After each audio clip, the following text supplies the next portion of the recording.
please tell us what your name is and what your role is? Okay, yeah, I'm Mark Sawyer. I'm the head of Wellbeing services, so we provide a range of support and mental health services for students with various wellbeing issues. We were kind of wondering, do you often deal with students who suffer from loneliness and kind of other related issues? Yep, I would say loneliness is quite a significant issue, particularly for students in their first year, and particularly at the time of transition as they come into university. So students don't often say they feel lonely, but they would describe symptoms which I would say kind of are very typical of feeling lonely. Sometimes they come to us after a period of time when the loneliness has become more kind of embedded into a more depressive presentation. But certainly in terms of this service, 40% of the students who come here come in their first year to see us each year, and out of that 40% of our delivery, I would say there's a significant number of concerns about loneliness that are at the root of the distress. And is it just because of a transition to university, maybe you've just arrived in the UK and you can't really have trouble finding friends? Do you think there are kind of causes behind this? I'd say there's a number of issues underpinning the description of loneliness.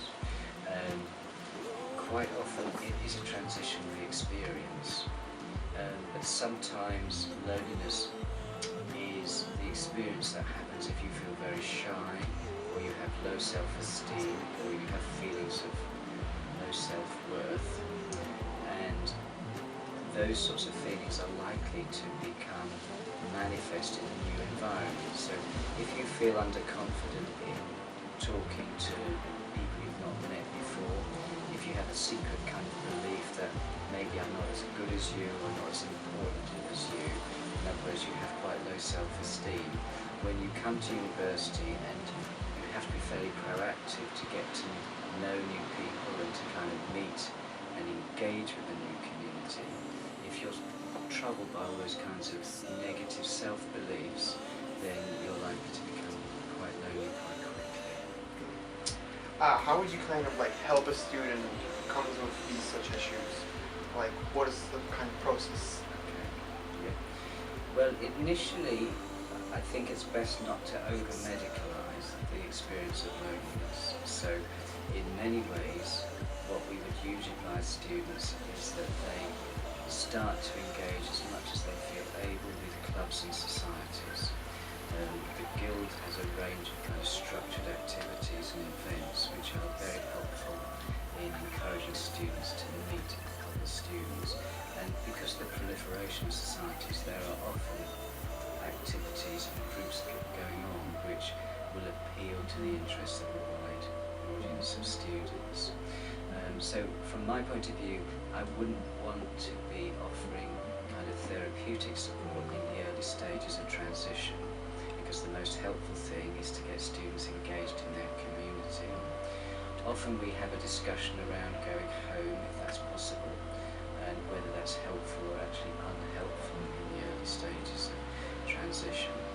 And sometimes I think students are just overwhelmed by an experience of loneliness they hadn't expected to feel. And I think this is very much to do with the psychological process of transition, whereby students come into this setting and they feel very high and very excited, so their mood is up here. But very quickly they can start to begin to feel this isn't quite what it's cracked up to be, and the mood can actually drop. And it's as the mood drops that the feelings of panic can creep in, and the doubts about oneself and one's ability to kind of make it successfully here can arise. So what we try to do as people are going through that sort of initial transition, we try to explain to them what the process is that they're going through, and then we kind of help them to see what are the kinds of activities and events they can engage in to stop them dipping anymore, and to begin to pull out the other side as well. So I would say the best and most successful ways of helping students is to engage them in their community, encourage as much contact with like-minded peers as possible, and try to decide whether going home is actually helpful or not. not at this stage of the transition. And like as a friend, if you have a person like have a friend who kind of suffers from loneliness, what would you recommend actually? Like how do you approach the situation? How would you do like go ahead and like kind of include them in events, or do you kind of here you might want to kind of go to a Wellbeing center? I think people who feel lonely often feel very conspicuous and feel out on a limb, and somehow they're different from other people. So I think the best thing is to reassure someone who's feeling particularly lonely that what they're going through is not a sign of something really weird and unusual. And the low-key befriending and supporting and encouraging of a student to come and join you in the activities you're engaging is actually the most effective way to help somebody. That said, I think we do have to listen out for, as peers and friends, do we actually share similar values and interests? Because to encourage somebody to join us in the activities we might enjoy, it may not always be something that this particular individual will actually enjoy. So take time to listen to their experience, try to reassure them and support them that this is a normal process and that all you're trying to do is to help them find the things that might help them to feel more at home in a strange land. I think if the problems continue and you sense that your colleague or your friend is becoming more withdrawn or more isolated, more distracted, more unable to focus and to take part in studies, I think that's a time when you can signpost very helpfully to external support services where professional help in a more structured way might be more effective. I think loneliness can turn to a more kind of depressive presentation over time. If any of us are isolated for long periods, we will gradually feel lower about ourselves, lower in our mood.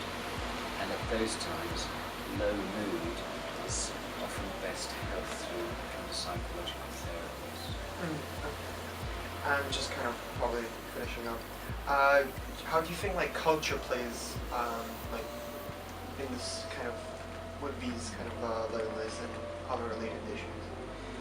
Well, we have a large international community of students at Exeter, and the transition into university life, being parachuted into an entirely new kind of cultural world, can be hugely challenging. Not only have you got the challenges of managing homesickness, managing independent living for the first time, developing coping strategies for more adult life, but you've also got a different world in which you are participating, where teaching may be quite different, our attitudes and values may be quite different, our beliefs about what lecturers do and shouldn't do may be quite different. So the cultural transition overshadows sometimes the sort of the normal experience of transition and the loneliness that can arise from that.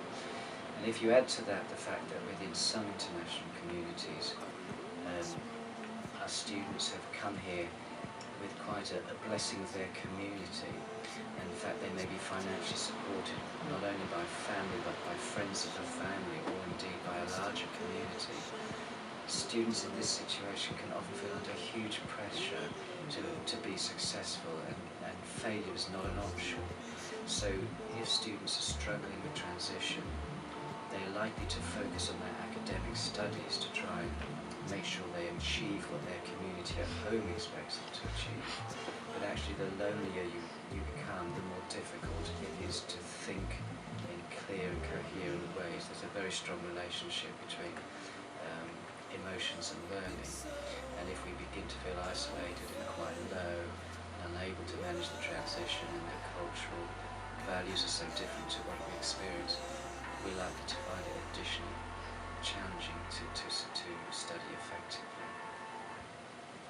Thank you very much. At a distance.